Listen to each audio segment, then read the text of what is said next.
ہر قسم کی حمد و ثنا کی بڑائی بڑھائی یکتائی شہنشاہی اللہ رب العزت کی بابرکت ذات کے لیے جو ہمارا خالق بھی ہے ہمارا مالک بھی ہے، بگڑیاں بنانے والا کام سنوارنے والا اکیلا اللہ ہی ہے۔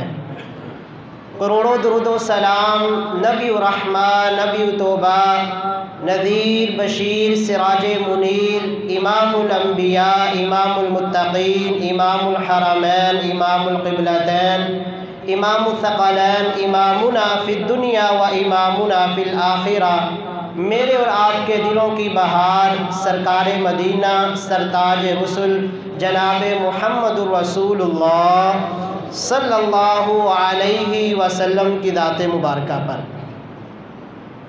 حضرات، سیرت النبی صلی اللہ علیہ وسلم کے حوالہ سے پچھلے خطبات سے سلسلہ جاری و ساری ہے، تو انشاءاللہ آج کے خطبہ جمعہ کے اندر بھی سیرت النبی کے حوالے سے ہی چند گزارشات آپ احباب کے سامنے گوشے گزار کرنا چاہتا ہوں۔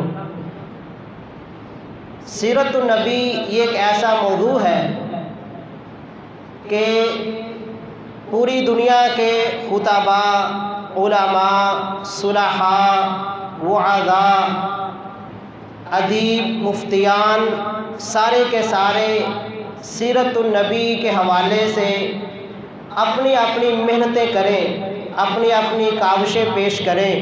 ان کی زندگیاں تو ختم ہو سکتی ہیں، لیکن سیرت النبی ایک ایسا موضوع ہے کہ اس کا حق ادا ہی نہیں ہو سکتا۔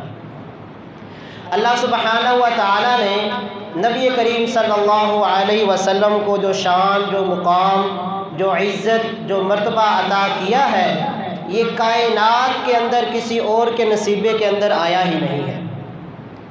نبی کریم صلی اللہ علیہ وسلم آقا علیہ الصلوۃ والسلام سب سے آخری نبی ہیں، لیکن اللہ تعالیٰ نے آپ کو شان ساری کائنات سے زیادہ عطا کی ہے۔ اللہ تعالیٰ نے انسان کے اوپر اپنی بے پناہ جو ہے وہ رحمتوں کا نزول فرمایا ہے۔ اللہ تعالیٰ کی رحمت کی انتہا نہیں ہے۔ آپ یوں سمجھے کہ ساری کائنات سے، ساری مخلوقات سے اگر کسی کو بہتر بنایا ہے، عزت والا، مقام والا، شرف والا، تو انسان کو بنایا ہے۔ جناب آدم علیہ السلام کو اللہ تعالیٰ نے پیدا کیا، اور آدم علیہ السلام نے ابھی اللہ تعالیٰ کی عبادت کا ایک بول بھی نہیں بولا، اللہ کے سامنے ایک سجدہ بھی نہیں کیا، لیکن اللہ کی رحمت دیکھیں انسان کے اوپر کتنی ہے، اللہ کتنی انسان سے محبت کرتا ہے کہ اللہ تعالیٰ نے آدم علیہ السلام کو جنت عطا فرما دی۔ فرمایا کہ اے آدم، یہ جنت تیرا ٹھکانہ ہے، اس جنت کے اندر رہو، کھاؤ پیو، جو دل کرتا ہے کرو، لیکن ولا تقربا هذه الشجرہ، یاد رکھنا اس درخت کے قریب نہیں جانا۔ آدم علیہ السلام سے غلطی ہوئی، انہوں نے اس دانے کو کھا لیا۔ ذاق الشجرۃ بدت لہما سوآتہما وطفقا یخصفان علیہما من ورق الجنہ، پیٹ بھر کے وہ نہیں کھایا، صرف اللہ فرماتے ہیں کہ انہوں نے اس دانے کو چکھا ہے۔ تو اللہ سبحانہ و تعالیٰ نے آدم علیہ السلام کو دنیا میں نازل کر دیا، دنیا میں بھیج دیا۔ آپ اس بات سے اندازہ لگائیں کہ ایک معمولی سی غلطی کے اوپر اگر اللہ تعالیٰ کو غلطی پسند نہ آئے تو اللہ تعالیٰ کس قدر زیادہ انسان کو بڑی سزا عطا کرتا ہے۔ اس لیے معمولی غلطیوں سے بھی بچنے کی کوشش کرنی چاہیے۔ پتہ نہیں کون سی آپ کی چھوٹی سی غلطی ہے، اللہ تعالیٰ اس غلطی کے اوپر اس قدر زیادہ غضبناک ہو جائے کہ تمہاری ساری کی ساری زندگی برباد کر کے رکھ دے۔ آدم علیہ السلام نے اللہ تعالیٰ سے التجائیں کی، معافی مانگی، لیکن فرمایا کہ نہیں، اب دنیا میں چلے جاؤ۔ دنیا میں بھیج دیا، آدم علیہ السلام کے اوپر الہام کو نازل کر دیا کہ یہ اللہ تعالیٰ سے ان الفاظ کے ساتھ بخشش مانگو، ربنا ظلمنا انفسنا وان لم تغفر لنا وترحمنا لنکونن من الخاسرین۔ آدم علیہ السلام یہ دعا کرتے رہے، اللہ سے بخشش مانگتے رہے، رب نے اعلان کر دیا میرے آدم میں نے معاف کر دیا ہے، لیکن اب دنیا کے اوپر ہی رہو گے، اب جنت میں واپس نہیں آ سکتے۔ فرمایا فَإِمَّا يَأْتِيَنَّكُم مِّنِّي هُدًى، اب ہماری طرف سے تمہاری طرف ہدایت نازل ہوگی۔ یاد رکھیں ہدایت صرف اللہ تعالیٰ کی جانب سے ہوتی ہے، کسی انسان کی، کسی خاندان، کسی قوم، کسی برادری، کسی قبیلے کے بس کی بات نہیں ہے کہ کسی کو ہدایت دے سکے، ہدایت اللہ کی جانب سے ہوتی ہے۔ فرمایا کہ اب تمہارے پاس میری طرف سے ہدایت آئے گی، جو ہدایت کی پیروی کر لے گا وہ کامیاب ہو جائے گا۔ اب آدم علیہ السلام کے اوپر اللہ تعالیٰ نے اس سلسلے کو نازل کر دیا، پھر آہستہ آہستہ انبیاء کرام آتے رہے، اللہ تعالیٰ ان کے اوپر اپنی ہدایت کو نازل کرتا رہا، حتیٰ کہ جناب محمد رسول اللہ، محبت کے ساتھ جناب محمد رسول اللہ صلی اللہ علیہ وسلم آقا علیہ السلام تشریف لائے۔ حضرت عبداللہ ابن عمر رضی اللہ تعالیٰ عنہ کا قول ہے ان اللہ نظر الى قلوب عبادہم فوجد قلب محمد صلی اللہ علیہ وسلم من خیر قلوب عبادی۔ فرمایا کہ اللہ تعالیٰ نے ساری انسانیت کے دلوں کی طرف اپنی نظر کی، ساری کائنات کے دلوں کو چیک کیا، پوری دنیا کے انسانوں کے دلوں کو دیکھا، فرمایا ساری کائنات سے مصفہ، مجلہ، پاکیزہ، روشن دل پایا تو محمد رسول اللہ صلی اللہ علیہ وسلم کا پایا۔ ساری کائنات سے پاکیزہ دل اللہ کے نبی نے کا دل پایا اللہ تعالیٰ نے، تو فرمایا فاصطفاہ لرسالتی، اللہ تعالیٰ نے محمد بن عبداللہ صلی اللہ علیہ وسلم کو اپنی رسالت کے لیے چن لیا۔ اب سوال کیا تھا کہ جنت میں واپس کیسے جا سکتے ہیں؟ تو اللہ نے فرمایا کہ اب میری ہدایت تمہارے پاس آئے گی، وَإِن تُطِيعُوهُ تَهْتَدُوا، اگر تم میرے نبی کی اطاعت کر لو گے تم ہدایت پا جاؤ گے، اگر ہدایت پا جاؤ گے تو جنت کے اندر چلے جاؤ گے۔ تو میرے بھائیوں، بزرگوں، ماؤں اور بہنوں، ہر انسان اپنی زبان سے یہ دعویٰ کرتا ہے کہ ہمیں اللہ کے نبی کے ساتھ محبت بڑی ہے۔ میں بھی دعویٰ کرتا ہوں، آپ بھی دعویٰ کرتے ہیں، ہم لاکھوں دعوے کرتے ہیں، لیکن ہمارا دعویٰ، ہماری محبت سچی کب ہوگی؟ جب ہم اللہ کے نبی کی اطاعت کریں گے، جب اللہ کے نبی کی اتباع کی جائے گی، آپ کی پیروی کی جائے گی، آپ کی فرما برداری کی جائے گی، اس کے بغیر ہماری محبت کا کوئی بھی دعویٰ سچا نہیں ہے۔ محبت اور اطاعت یہ دونوں چیزیں لازم ملزوم ہیں۔ ایک انسان کہتا ہے مجھے محبت بڑی ہے، میں پیار بڑا کرتا ہوں، لیکن اطاعت نہیں کرتا، تابع داری نہیں کرتا، آپ کی بات کی اتباع نہیں کرتا، ایسا انسان محبت کے اندر سچا نہیں ہے۔ ایک انسان ہے وہ آپ کی بات تو مانتا ہے لیکن مجبوری کے ساتھ مان رہا ہے، دل کے اندر نفرت ہے، دل کے اندر محبت نہیں، ایسا انسان بھی جو ہے وہ محروم ہے۔ محبت اور اطاعت یہ دونوں چیزیں لازم ملزوم ہے۔ جو انسان آقا علیہ السلام کے ساتھ محبت بھی کرتا ہے، پھر اطاعت کرتا ہے، اتباع کرتا ہے، ایسے انسان کی محبت جو ہے وہ کامیاب ہے۔ تو اللہ تعالیٰ فرماتے ہیں وَإِن تُطِيعُوهُ تَهْتَدُوا، اگر تم اطاعت کرو گے ہدایت پا جاؤ گے، اگر ہدایت پا جاؤ گے اللہ کی جنت کے حقدار بن جاؤ گے۔ اللہ اکبر کبیرہ۔ نبی کریم صلی اللہ علیہ وسلم نے عمرہ کے ارادہ سے سفر کیا بیت اللہ کی طرف۔ آپ صلی اللہ علیہ وسلم کے ساتھ آپ کے جانثار صحابہ اکرام ہیں۔ آپ جب حدیبیہ مقام کے اوپر پہنچے، یہ کنویں کا نام ہے، آپ صلی اللہ علیہ وسلم مکہ سے 19 میل کے فاصلے کے اوپر یہ حدیبیہ کنواں ہے، وہاں پر آپ ٹھہر گئے۔ مکہ والوں نے آپ کو روک لیا کہ آپ آگے نہیں آ سکتے۔ آپ صلی اللہ علیہ وسلم نے سیدنا عثمان غنی رضی اللہ تعالیٰ عنہ کو اپنا سفیر، اپنا نمائندہ بنا کے مکہ والوں کی طرف روانہ کیا کہ جائیے ان کو جا کے بتائیے ہم ماج صرف عمرہ کی نیت سے آئے ہیں، عمرہ کریں گے، عمرہ کر کے واپس چلے جائیں گے۔ مکہ والوں نے سیدنا عثمان غنی رضی اللہ تعالیٰ عنہ کو پیشکش کی کہ اگر آپ عمرہ کرنا چاہتے ہیں آپ کو اجازت ہے، آپ عمرہ کر لیں اور عمرہ کر کے واپس چلے جائیں۔ نبی کریم صلی اللہ علیہ وسلم اور صحابہ کرام کو عمرہ کرنے کی اجازت نہیں۔ حضرت عثمان غنی نے کہا یہ کیسے ہو سکتا ہے، اللہ کے نبی عمرہ کرے نا میں عمرہ کر لوں، یہ نہیں ہو سکتا۔ حتیٰ کہ مکہ والوں نے یہ افواہ پھیلا دی کہ جناب عثمان غنی رضی اللہ تعالی عنہ کو شہید کر دیا گیا ہے۔ اب یہ خبر آقا علیہ الصلوۃ والسلام تک پہنچی۔ آقا علیہ الصلوۃ والسلام نے تمام اصحاب کو جمع کیا اور آپ نے ایک درخت کے نیچے بیعت کی۔ اس درخت کا تذکرہ اللہ تعالیٰ نے فرما دیا، لقد رضی اللہ عن المؤمنین اذ یبایعونک تحت الشجرہ۔